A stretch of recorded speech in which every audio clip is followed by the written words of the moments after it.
नमस्कार, माझी ओळख चॅनलमध्ये आपलं खूप खूप स्वागत आहे। आज आपण कांद्याची भजी झटकेपट होणारी पाहणार आहोत, एकदम हॉटेल स्टाईल। तर मी हे 2 कांदे असे कापून घेतलेले आहेत, पातळ पाहू शकता। आणि मी यामध्ये तिखट वगैरे टाकत नाही, हिरवी मिरची टाकणार आहे। ह्या 2 तिखट हिरव्या मिरच्या आहेत, बारीक कापून घ्यायच्या आहेत एकदम। कोथिंबीर घ्यायची आहे, मीठ चवीनुसार, हळद आणि बेसन।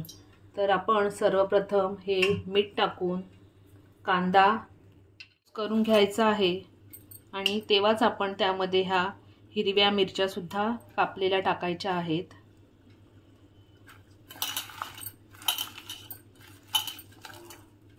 आणि आपण यामध्ये एक्स्ट्रा पाणी टाकणार नाही, तर ह्यामध्येच आपण ह्या कांद्याला पाणी सुटेल त्याच्यातच आपण बेसन भिजवून घ्यायचं आहे। छान चविष्ट लागते।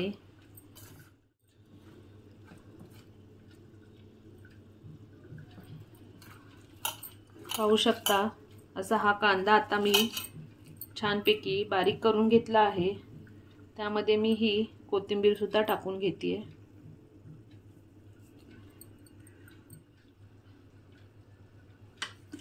आणि मी मोठे 2 चमचे बेसन यामध्ये घालून घेत आहे।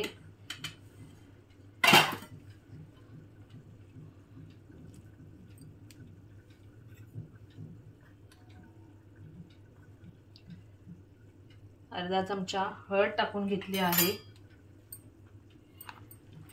आणि बेसन आपण जास्त लावायचं नाहीये, टाकायचं नाहीये, नाहीतर बेसनच लागतं त्यामध्ये, भजीची टेस्ट चेंज होऊन जाते। पाहू शकता, हे पहा, मी एवढंच थोडंसंच बेसन 2 चमचे टाकलेलं आहे।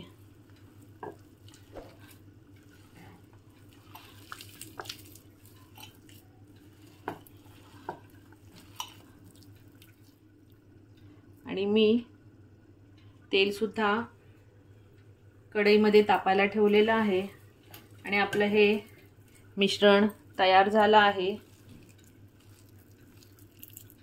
तर मी आता भजी करायला घेत आहे आणि अशी पकडून आपण ह्याच्यामध्ये ही सोडायची आहे। पाहू शकता, आपण ह्याचे गोळे वगैरे करायचे नाही, जसे हातात येईल तशी टाकायचे आहे। गोळे केले तर ती कुरकुरीत होणार नाही, गोळे गोळे होते। आणि काही लोक ह्याला खेकडा भजी सुद्धा बोलतात।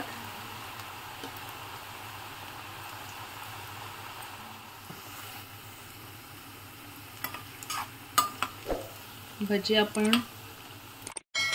घ्यायचे आहे आणि कुरकुरी होईपर्यंत तळून घ्यायचे आहे।